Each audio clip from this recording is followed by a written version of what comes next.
La norme d'un vecteur, tout simplement, c'est sa longueur. Donc ici on a un vecteur AB qui est tracé. Si je veux déterminer sa norme, voilà, on nous dit que la norme est de 8,54.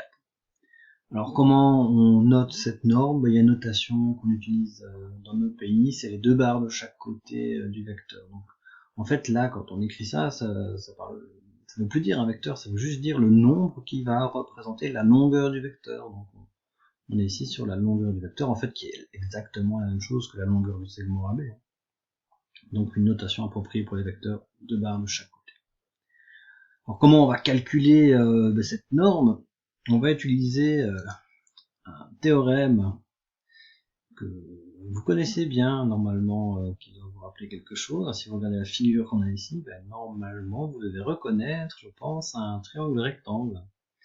Et ce qui nous intéresse ici dans ce triangle rectangle, c'est la longueur de son hypoténuse. Donc nous allons faire appel à notre vieil ami Pythagore.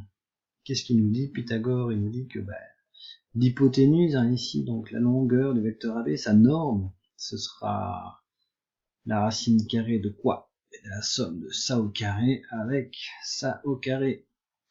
Sauf qu'ici, le moins 8, par exemple, dans ce cas-ci, c'est quoi? C'est la première composante du vecteur, et ici, c'est la deuxième composante. Et la première composante du vecteur, on l'a obtenue en faisant xb moins xa.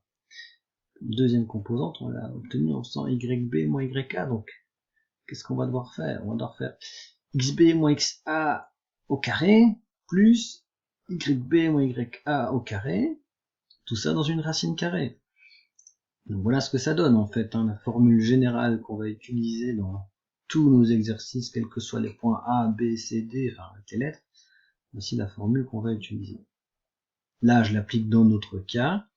J'ai remplacé par les abscisses de B et de A, les ordonnées de B et de A, je mets au carré, j'additionne pour ma racine carrée, j'obtiens bien un nombre qui est la norme de mon vecteur. Voilà.